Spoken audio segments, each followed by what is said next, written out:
भक्तों, प्रेमानंद जी महाराज कहते हैं, नाम जप के नियम और नाम जप से हमें क्या क्या लाभ मिलता है। प्यारे भक्तों, स्वागत है आपका एक और नए वीडियो में। नाम जप और भक्ति भाव के बारे में बताया जाएगा, जीवन को एक नया लक्ष्य देने के बारे में बताया जाएगा। वीडियो पूरा देखिए, आइए जानते हैं। भक्तों कहते हैं कि नाम छोटा है पर प्रभाव गहरा। आप रोज 11 मिनट नाम जप कर ले, आपका दिन बदल जाता है। आज की वाणी में 7 बदलाव समझेंगे जो नाम जप से भीतर उतरते हैं और जीवन को धीरे धीरे नए रंग में रंगते हैं। प्रेमानंद जी कहते हैं, नाम जप क्या है। नाम जप कोई भारी कर्म नहीं, यह प्रेम है, यह निकटता है। जैसे धूप में बैठते ही शरीर गर्म होने लगता है, वैसे ही नाम के पास बैठते ही चित्त शांत होने लगता है। प्रेमानंद जी कहते हैं, जीवन में बदलाव करें। दिन भर फोन, समाचार, चिंता और प्रतिस्पर्धा मन को थका देती है। नाम जप मन को धीरे से थाम लेता है। आप एक सरल लय पकड़ते हैं, राधे राधे राधे राधे, या जो भी आपका इष्ट नाम हो। लय पकड़ते ही विचारों की भीड़ पीछे हटती है और आप भीतर एक साफ जगह देखने लगते हैं। दूसरा बदलाव है भय का हल्का होना। भय वहीं पलता है जहां अकेलापन है। नाम जप का अर्थ है, मैं अकेला नहीं हूं, मेरे संग मेरा भगवान है। यह भाव आते ही कदम हल्के होते हैं, निर्णय स्पष्ट होते हैं। रात की चिंता सुबह के साहस में बदलती है। तीसरा बदलाव है मधुरता। जब मन शांत है तो बोल मीठे होते हैं, चेहरा नरम होता है, रिश्तों की गांठ ढीली होने लगती है। आप जीतने के लिए नहीं, जुड़ने के लिए बोलते हैं। घर का वातावरण बदलता है। माता पिता, पति पत्नी और मित्र सबको एक सुरक्षित जगह मिलती है जहां कोई किसी को सिद्ध नहीं करता, सिर्फ स्वीकार करता है। चौथा बदलाव है कर्म में तेज। नाम जप आलस नहीं सिखाता, वह ऊर्जा देता है। आपकी दिनचर्या में एक सुंदर अनुशासन आता है।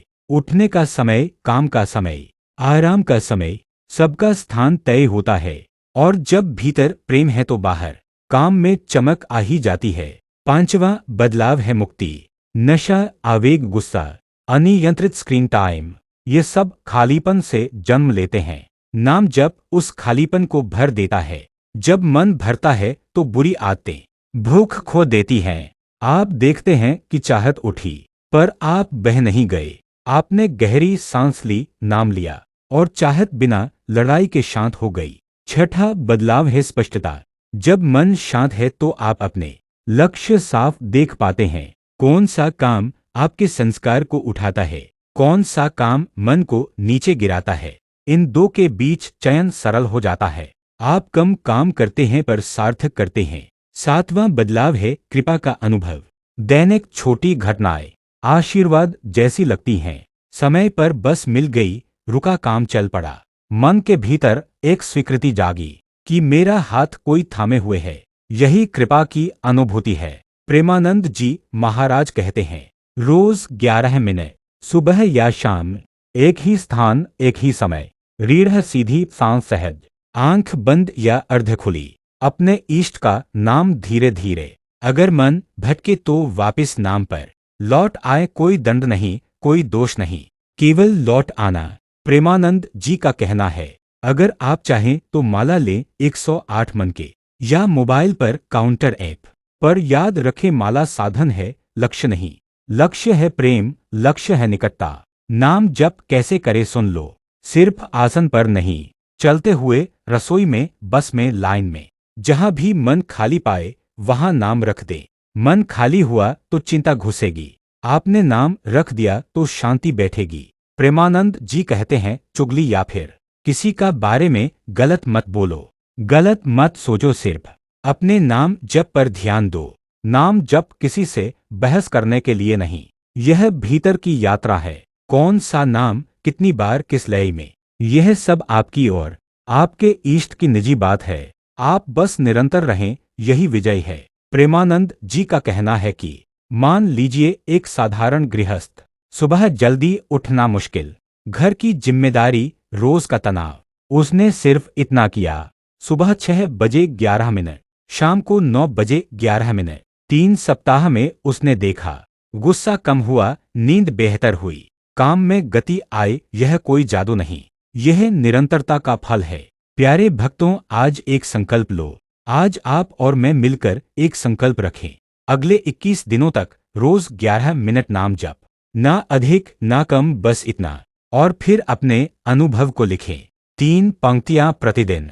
क्या बदला, क्या सहज हुआ, क्या कठिन लगा। इसी लिखाई में आपकी साधना गहरी होती जाएगी। यह तो आप सबको मालूम है कि नाम जप करने से हमें मोक्ष की प्राप्ति होती है। जीवन के सारे दुख तकलीफ दूर हो जाती हैं, सभी परेशानियों का हल है नाम जप। प्रेमानंद महाराज जी भी यही कहते हैं कि नाम जप कर लो। प्रेमानंद जी महाराज कहते हैं, जब मनुष्य जीवन की कठिनाई में घिर जाता है तो धन बल और रिश्ते सब सीमित हो जाते हैं, पर एक सहारा कभी खत्म नहीं होता। वह है भगवान का नाम। नाम का जप केवल शब्द नहीं है, यह एक डोरी है जो हमें प्रभु के चरणों से बांध देती है। जैसे छोटा बच्चा माँ की उंगली पकड़कर भीड़ में सुरक्षित चलता है, वैसे ही नाम हमें संसार की भीड़ में सुरक्षित रखता है।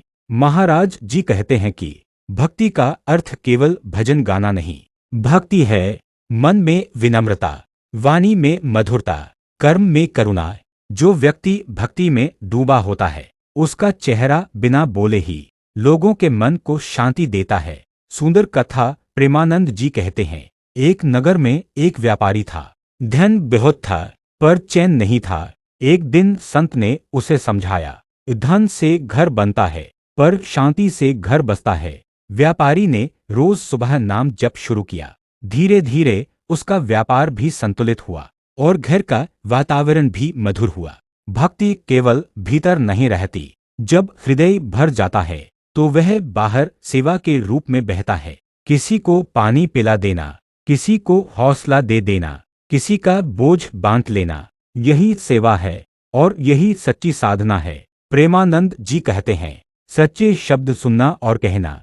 जैसे गंदे तालाब में स्नान से शरीर गंदा होता है, वैसे ही बुरी संगति से मन मैला होता है। पर जब संतों की वाणी सुनते हैं तो भीतर का अंधकार छंट जाता है। सत्संग आत्मा के लिए सूरज की किरण है। प्रेमानंद जी महाराज कहते हैं, भक्तों, सुख के समय नाम जपना सरल है, पर असली परीक्षा कठिनाई के समय होती है। जिसने दुख में भी नाम का सहारा लिया, वह कभी पराजित नहीं हुआ, क्योंकि दुख केवल बाहरी है, पर नाम भीतर से शक्ति देता है। आज की इस पावन वाणी में हम श्री राधा रानी के भक्ति भाव की चर्चा करेंगे। राधा केवल एक नाम नहीं है, वह प्रेम का सागर हैं। वह भक्ति की वह ज्योति हैं जो अंधकारमय जीवन को रोशनी से भर देती है। उनका नाम लेते ही मन में करुणा उमड़ पड़ती है और आत्मा में गहरी शांति का अनुभव होता है। प्रेमानंद जी महाराज कहते हैं, राधा रानी का स्वरूप कोई साधारण नहीं है। वह केवल कृष्ण की प्रेयसी नहीं, बल्कि स्वयं प्रेम की अधिष्ठात्री शक्ति हैं। राधा का नाम आते ही मनुष्य के भीतर भक्ति का कमल खिल जाता है। राधा के बिना कृष्ण अधूरे हैं और कृष्ण के बिना राधा की कल्पना अधूरी है। जैसे चांद बिना चांदनी के सूना है, वैसे ही कृष्ण बिना राधा के अपूर्ण हैं। भक्तों, राधा का प्रेम केवल संसारिक भाव नहीं था, उनका प्रेम आत्मा और परमात्मा के मिलन का प्रतीक था। राधा ने कभी कृष्ण से कुछ मांगा नहीं, उन्होंने केवल दिया है। उनका प्रेम त्याग से भरा हुआ था। उन्होंने कहा, मेरे कृष्ण सुखी रहें, चाहे मैं दुख सह लूं। यह वाणी हमें सिखाती है कि सच्चा प्रेम कभी लेने के लिए नहीं, बल्कि देने के लिए होता है। ऐसा प्रेम भक्ति का सर्वोच्च स्वरूप है। प्रेमानंद जी का विचार कहता है, शास्त्रों में वर्णन आता है कि एक बार गोपियां कृष्ण की सुंदरता की प्रशंसा कर रही थीं। वे कहने लगी, हम कृष्ण को इसलिए चाहती हैं क्योंकि वे सुंदर हैं, मनोहर हैं। लेकिन राधा रानी ने मुस्कुराते हुए कहा, मैं कृष्ण को इसलिए चाहती हूँ क्योंकि वे मेरे हैं। उनकी सुंदरता या शक्ति मेरे प्रेम का कारण नहीं है, मेरा प्रेम उनके अस्तित्व से है।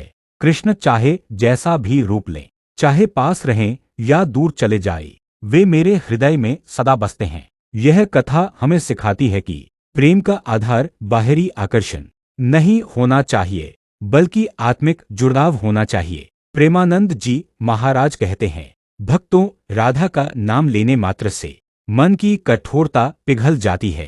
राधे राधे जपते ही आत्मा में एक मधुर कंपन होता है। जिसके हृदय में द्वेष है वह भी राधा नाम से नरम हो जाता है। जिसके जीवन में खालीपन है वह भी राधा नाम से भर उठता है। राधा नाम में इतनी शक्ति है कि यह साधारण मनुष्य को भी दिव्यता के अनुभव तक पहुंचा देता है। महाराज जी कहते हैं, भक्ति केवल नियमों का पालन नहीं है। भक्ति वह है जब मन प्रभु में रम जाए, वाणी मधुरता से भर जाए और कर्म सेवा का माध्यम बन जाए। राधा रानी का भक्ति भाव यही था, प्रेम को धर्म बनाना और धर्म को प्रेम से निभाना।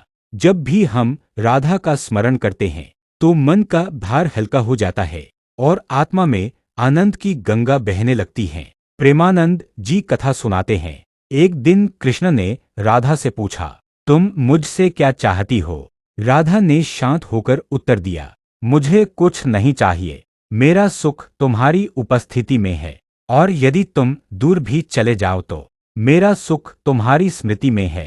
तुम्हारे होने और न होने दोनों में ही मेरा आनंद है, क्योंकि मेरे भीतर तुम सदा बसे हुए हो। भक्तों, यह उत्तर बताता है कि राधा का प्रेम स्वार्थ से परे था। उनकी भक्ति केवल प्रभु के अस्तित्व की अनुभूति थी, किसी लाभ की आकांक्षा नहीं। प्रेमानंद जी शिक्षा देते हैं कि राधा रानी हमें यह शिक्षा देती हैं कि भक्ति कोई सौदा नहीं है। भक्ति का अर्थ है संपूर्ण समर्पण। जब तक मनुष्य भक्ति को मांगने का माध्यम बनाए रखेगा तब तक उसका प्रेम अधूरा रहेगा, लेकिन जब वह भक्ति को देने का माध्यम बना देगा तब उसका प्रेम पूर्ण हो जाएगा। राधा का जीवन इसी सत्य का प्रमाण है। प्रेमानंद जी कहते हैं, राधा रानी करुणा की मूर्ति है। कहा जाता है कि कृष्ण से सीधे मिलना कठिन है, लेकिन राधा से मिलना सरल है, क्योंकि राधा ही वह सेतु है जो भक्त को कृष्ण तक पहुंचाती है। जो भी राधा रानी के चरणों में झुकता है उस पर उनकी कृपा बरसती है और उनकी कृपा से ही कृष्ण का सान्निध्य प्राप्त होता है। एक बार एक साधु ने गहन तपस्या की। कृष्ण उसके सामने प्रकट हुए और बोले, मांगो क्या चाहिए? साधु ने कहा, प्रभु मुझे आपकी राधा चाहिए। कृष्ण मुस्कुराए और बोले, साधु तुमने सत्य कहा, मुझ तक आने का मार्ग मेरी राधा ही है। यदि तुमने राधा को पा लिया तो समझो तुमने कृष्ण को पा लिया। यह कथा हमें बताती है कि राधा का स्मरण ही कृष्ण तक पहुंचने का सबसे सरल मार्ग है। प्रेमानंद जी महाराज का उपदेश, यह उपदेश हमें बताएगा कि नाम जप और भक्ति से जीवन कैसे बदलता है। प्रेमानंद जी कहते हैं, मनुष्य का जीवन अमूल्य है। यह केवल खाने और सोने के लिए नहीं, यह ईश्वर को पाने का अवसर है। जो इस अवसर को खो देता है वह पुनः जन्म मरण के चक्र में फंस जाता है।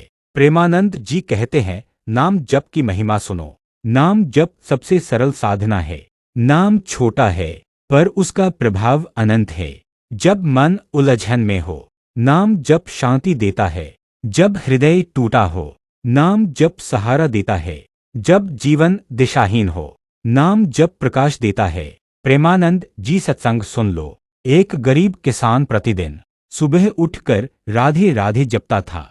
उसका जीवन सरल था पर भीतर संतोष से भरा था। गांव के लोग पूछते, तुम्हारे पास धन नहीं, साधन नहीं, फिर भी तुम प्रसन्न कैसे हो? किसान मुस्कुराकर कहता, मेरे पास नाम है, यही मेरा खजाना है। भक्ति केवल मंदिर जाने का नाम नहीं।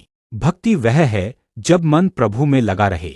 भक्ति वह है जब वाणी मधुर हो। भक्ति वह है जब कर्म दूसरों की सेवा बन जाए। प्रेमानंद जी महाराज कहते हैं, भक्ति बिना सेवा अधूरी है। यदि मनुष्य केवल जप करे पर सेवा न करे तो साधना अधूरी रह जाती है। सेवा से मन पवित्र होता है। सेवा से अहंकार गलता है। सेवा से कृपा का द्वार खुलता है। सत्संग सुनने का महिमा। सत्संग आत्मा का भोजन है। जैसे शरीर को भोजन चाहिए वैसे ही आत्मा को सत्संग चाहिए। सत्संग सुनने से मन की मलिनता दूर होती है। सत्संग सुनने से आचार बदलता है और आचार बदलने से जीवन का पूरा स्वरूप बदल जाता है। कथा में प्रेमानंद जी हमेशा कहते हैं, एक युवक जीवन से निराश था। वह संत के पास गया और बोला, गुरुदेव, मैं दुखी हूँ, मेरे पास सब कुछ है पर मन खाली है। संत ने कहा, ए बेटा, रोज सत्संग सुनो और नाम जपो, तुम्हारा मन स्वयं भर जाएगा। युवक ने ऐसा किया और उसका जीवन बदल गया। प्रेमानंद जी का कहना है, जब भक्त सच्चे भाव से नाम जपता है तो प्रभु की कृपा बरसती है। कृपा का अर्थ केवल धन या सुख नहीं, कृपा का अर्थ है भीतर की शांति। कृपा का अर्थ है हर परिस्थिति में संतोष। कृपा का अर्थ है प्रभु का हाथ अपने सिर पर महसूस करना। प्यारे भक्तों, प्रेमानंद जी महाराज हमेशा यही समझाते हैं कि जहाँ प्रेम है वहीं भगवान का वास्तविक वास होता है। अगर जीवन से प्रेम निकल जाए तो चाहे महलों में रहो या दौलत के ढेर पर बैठो, फिर भी मन खाली और सूना ही रहेगा। अब प्रश्न उठता है, बिना प्रेम क्या है? क्या यह केवल एक भावना है जो मनुष्य के मन में आती जाती रहती है? नहीं, प्रेम तो आत्मा की गहराई से निकली हुई वह दिव्य धारा है जो दूसरों के जीवन को केवल सुख और आनंद से भर देती है। सच्चा प्रेम कभी भी स्वार्थ से बंधा नहीं होता। उसमें न तो अहंकार होता है और न ही कोई शर्त, बल्कि उसमें केवल सेवा, समर्पण और त्याग का अद्भुत संगम होता है। घर परिवार में सुख और शांति कब टिकती है? जब पति पत्नी आपसी प्रेम से एक दूसरे का सम्मान करें, जब माता पिता अपने बच्चों पर प्रेम और दया बरसाएं, जब बच्चे अपने बुजुर्गों की सेवा को ही अपनी पूजा माने, तभी घर वास्तविक मंदिर बनता है। लेकिन आजकल घर टूटते क्यों हैं? क्योंकि प्रेम की जगह अहंकार ने ले ली है। संवाद की जगह मौन और उपेक्षा ने स्थान पा लिया है। त्याग और सेवा की जगह स्वार्थ और अपेक्षाएं बढ़ गई हैं। यही कारण है कि रिश्ते टूट रहे हैं, परिवार बिखर रहे हैं और मनुष्य तनाव में जी रहा है। महाराज जी कहते हैं, यदि घर में शांति चाहिए तो सबसे पहला उपाय है संवाद। प्यार से, मधुर वाणी से बातें करो। कभी भी कटु वचन का प्रयोग मत करो, क्योंकि कटु वचन तीर की तरह होते हैं जो निकलते ही सामने वाले के हृदय को छलनी कर देते हैं। दूसरा उपाय है सेवा। यदि परिवार का हर सदस्य यह सोच ले कि मुझे किसी पर अधिकार नहीं जताना, बल्कि मुझे सबकी सेवा करनी है, तो फिर विवाद अपने आप मिट जाते हैं। जहाँ सेवा का भाव होता है वहाँ झगड़े का स्थान ही नहीं होता। तीसरा उपाय है ईश्वर का नाम। सुबह और शाम परिवार एक साथ बैठे, भगवान का नाम जपे, भजन गाए, तो घर का वातावरण स्वतः ही मंदिर बन जाता है। जहाँ नाम जप और भजन होता है वहाँ कलह, तनाव और दुख ठहर ही नहीं सकते। प्रेम के 3 महान रूप बताए गए हैं। पहला, माता पिता का प्रेम जो निस्वार्थ और बिना शर्त होता है। दूसरा, पति पत्नी का प्रेम जो जीवन भर साथ निभाने की प्रतिज्ञा से भरा होता है। तीसरा, मानस भगवान का प्रेम जो आत्मा को मोक्ष और अमर शांति की ओर ले जाता है। अगर किसी ने भगवान का प्रेम पा लिया तो समझो उसके जीवन से दुख, चिंता और भय सदा के लिए मिट गए, क्योंकि जहाँ ईश्वर का प्रेम है वहाँ केवल करुणा, शांति और दिव्य आनंद है। महाराज जी यह भी कहते हैं कि धन, पद और प्रतिष्ठा ये सब क्षण भंगुर हैं, आज हैं कल नहीं रहेंगे, लेकिन प्रेम और भक्ति अमर है, शाश्वत है, इनको कोई छीन नहीं सकता और यही सच्चा धन है जिसे हम जीवन में साथ ले जा सकते हैं। इसलिए अपने जीवन में प्रेम को उतारो, बोलचाल में प्रेम रखो, व्यवहार में प्रेम रखो, सेवा और त्याग में प्रेम रखो। जब ये 3 बातें जीवन का हिस्सा बन जाएंगी, तो परिवार भी स्वर्ग बन जाएगा, समाज भी शांतिमय बन जाएगा और आत्मा भी भगवान से जुड़ जाएगी। बहुत बहुत धन्यवाद वीडियो पूरा देखने के लिए दोस्तों। वीडियो आपको कैसा लगा? मुझे उम्मीद है कि वीडियो आपको अच्छा लगा और आपको बहुत सारे लाभ भी मिलेगा इस वीडियो से। जो आपने सुना है, इन बातों को अपने जीवन में ज़रूर करिए, उतारिए इन बातों को अपने जीवन में। मिलते हैं एक और नए वीडियो में। राधे राधे, जय श्री कृष्ण।